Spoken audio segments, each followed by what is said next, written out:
The Kelly Cardenas Podcast, where attitude is everything. We're continuing another episode of Unscripted, and this is episode 325. I want to thank all of you who have been rocking. If you want to go back to episode 319, that's where we started our journey in Proverbs. It started at Proverbs 6 because it was the 6th. We're doing the corresponding proverb, corresponding day, and it has been unbelievable. Here's a disclaimer too. I've told you before, I'm not a Bible scholar, although these are my opinions. And this is not me preaching at you. This is me studying it and learning some things. I have some questions today, which is going to be amazing. We got a power-packed episode.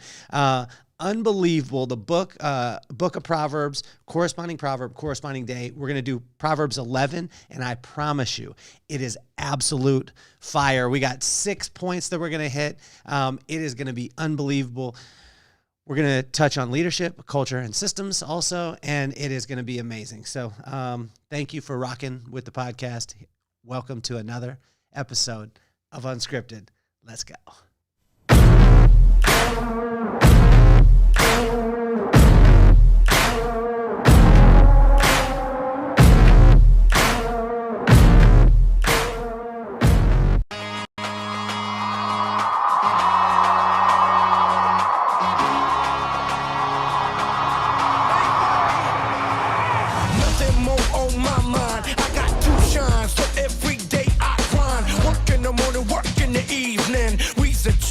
Cause we believing it's for certain. We put the work in.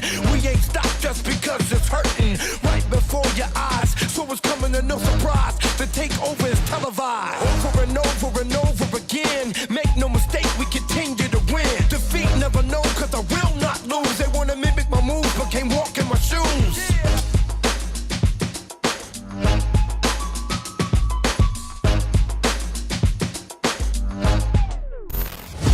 Welcome to another episode of Unscripted. I'm your host, Kelly Cardenas, and I appreciate you more than you could ever know. And again, the disclaimer here is we're going through this, we're studying it together, and I've been studying it, and I have some questions today. So let's jump right into Proverbs 11. So Proverbs 11, it's the whole theme of this entire chapter, which is, let me check and see, we've got 31 verses in this chapter. Pretty simple to read. Every one of them has 2 sentences in it. And I was looking at the theme as I was reading through this and as I was studying, and the theme over and over again was just do the right thing. It was a very simple one. And so what I looked at is, what I want you to do is I want you to look at this through the lens of wherever you're at, but there's 3 different ones that I want to look at. The first one is leadership, right? So leadership, and then culture, and then systems. So, and this could be in your family, it could be in your business, it could just be in your general life and in your relationships. But let's think of that theme, do the right thing, and then leadership, culture, and systems. So Proverbs 11, right off the bat, here's the words that we're going to be dealing with today. And it's in this part to me is awesome, because if we just focus on these things, imagine how your business, your relationships, or your life could change or shift. Humility, honesty, wisdom, integrity, wealth, righteousness, understanding, trustworthiness, and generosity. And again, I counted how many times this verse said righteousness, and it used righteousness. In 31 verses, it used it 13 times. So let's jump right to point number 1. Don't let your ego get involved. And this is a part that is huge for me, because in my business, a lot of times when I would see failure, and I did fail, and some people say there's no failure. Yes, there is. That's where you learn. When I would fail in my business, every time I would track it back, it was back to my ego, where I was trying to project something as opposed to just simply listening and seeing it from someone else's perspective. When you see things from other people's perspective, like Dennis J. Cook talked to us about the other night, it's amazing what can start to happen. And I was raised in a military family where in that military family, you were forced to look at other people's perspective, but I think as I went along, I siloed myself more and more and more, and I only had my opinion, and I based everything off my opinion as opposed to other people's perspective, and that's where my ego got involved, and that's in verse 2. So if you look in verse 2, it says right off the bat, it says, when pride comes, then comes disgrace, but with humility comes wisdom. Point number 1.5 is seek God in all things.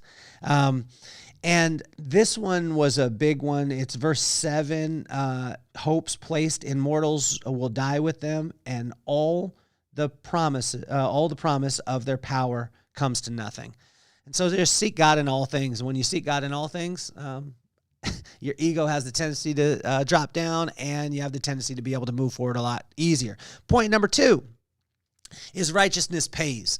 And what is righteousness? And this was a thing that we talked about the other day, where a lot of people associate this with self-righteousness. No, righteousness is just doing the right thing. And what is the right thing? Well, the only way that we know what the right thing is when we're in communication with God himself. And I believe that he has a sense of humor. He's not just a God that's standing over the top of you. And when we realize that when God is on our side, meaning that righteousness, doing the right thing, doesn't have to be, stiff. It can be fun. It can be exciting.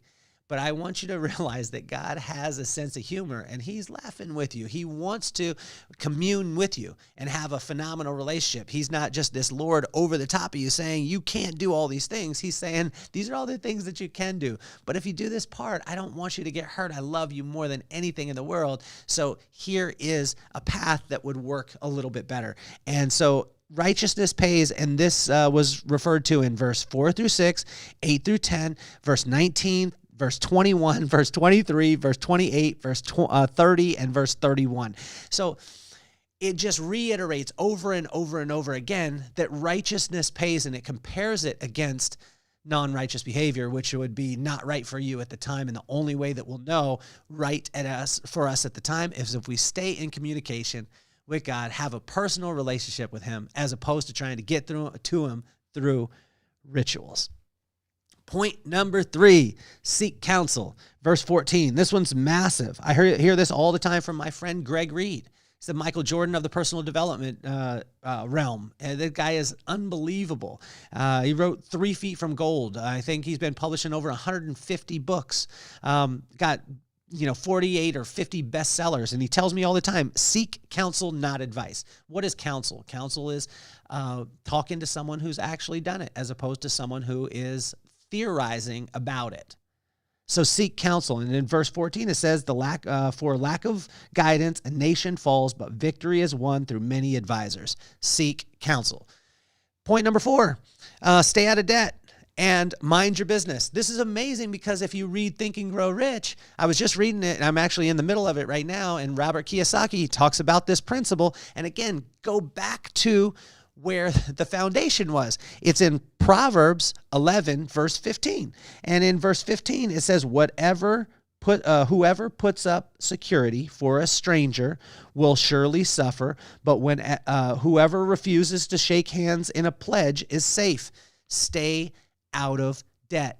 Mind your business, your particular purpose. This is where I have challenges all the time, is because I see someone doing something that is so amazing, and I think, wow, I could do that too. Their reward is so amazing, so maybe I should go and do it too. And then I frustrate myself, because I realize that even though I can do it, like my mom said, you can do anything that you put your mind to, but here was the caveat. Just because you could do it doesn't make it your purpose. So we find this, especially social media, especially with all the things that we get inundated today, that we look at someone else's path, we look at someone else's result, and we say, oh, wow, maybe I should be doing that. No. Mind your business. You have a purpose. Stick to that.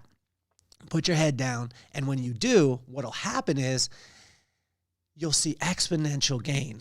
And it won't happen when you want it to happen. It'll be God's plan, his will, and his timing. So be patient. But number 4, stay out of debt and mind your business. And so let's go on to point number 5.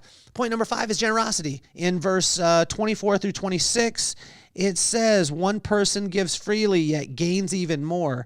Another withholds unduly but comes to poverty. A generous person will prosper. Whoever refreshes others will be refreshed. People who curse the one who hoards gain, but they pray God's blessing on the one who is willing to sell. Think of this. In verse 25, a generous person will prosper. Whoever refreshes others will be refreshed. Okay, here we go. If you help everyone else get what they want, you'll never have to worry about what you want. Zig Ziglar. Guys, the personal development realm, it all goes back to Proverbs. Point number 6, what you seek will find, you will find. Verse 27. And in verse 27, it talks about whoever seeks good finds favor, but evil comes to the one who searches for it. Whatever you seek, you will find. And so, again, these are principles or things that you hear in different books that what I find is they're right there in Proverbs 11. Point number 7 is verse 28. And in verse 28, it says, those who trust in their riches will fall, but the righteous will thrive like a green leaf. Do the right thing for the right reasons, and the right things will turn out. And when you look at this in verse 28, trust in your people. Don't trust in your money. And when you trust in the people around you and the friendships that you have around you, you trust in God, you build people up. Guess what happens? The right thing. So in point number 8, as we finish up, is provide for your family. And in this one, it is verse, I didn't write it down. Whoever brings ruin on their family will inherit it. Okay, let me do it again. Whoever brings ruin on their family will inherit only the wind, and a fool will be servant to the wise. Provide for your family. And it doesn't mean just provide for your family financially. It means personally, professionally, spiritually, and financially. Loving on your family. My brother told me this. The most important people that you'll ever impact is not the industry. It's not millions of people. It's not the thousands of people or the hundreds of thousands or 10,000s that you think you want to. It's going to be the 3 people around your table, Maddox, McKenna, and Brooklyn. And you can insert your names there of your family. When you impact your family around your dinner table, everything else has the ripple effect. The last one here, guys, is I wanted to define righteousness. And righteousness, I looked at it in the synonyms of this is ethical, virtuous, and noble. And imagine if you just took righteous out of it and you said ethical, virtuous, and noble. Would you want that in your business? Would you want that in your life? Would you want that in your relationships? Here's where I question this, because I told you I had a couple of questions. I questioned it a couple of times when I looked at this. And it was because it always talked about, adding days to your life if you're righteous, all those things. And this one in verse 8, I struggled with, and this was 12:11:22. The righteous person will be rescued from trouble, and it falls on the wicked instead. And I wrote my pops, because my pops died at a very early age. And I continue to question this. I continue to ask God, why is that? If he was righteous, he did some great things. He was an amazing man. Why did he have to suffer, and why did he have to leave? And it's not a bad thing to question God. And when you question God, it causes a communion. And so I want to leave you with this, guys, is Proverbs 11 is all about doing the right thing, but it's not about preaching the right thing. It's not about telling everyone else what they should be doing. It's about us having a personal relationship and asking questions. When you ask questions, you deepen your relationship with God. So Proverbs 11 has been unbelievable. Do the right thing in leadership, in culture, in systems. Think about it. Humility, honesty, wisdom, integrity, wealth, righteousness, understanding, trustworthiness, generosity, and righteousness was mentioned 13 times. So I hope you had a phenomenal time with me. This is another episode of Unscripted. We'll continue to go through the book of Proverbs, corresponding proverb, corresponding day, and I invite you, read it before you actually watch the episode, and then that way you're going through it and you're looking at it from your point of view also. I want to thank you for rocking with the podcast. As always, you guys are incredible. Make sure that your heart set, your mindset, and your skill set, put them in line. It creates an irresistible vibe. Have a wonderful day. I love you. Peace, love, and soul. I am officially off the hot seat.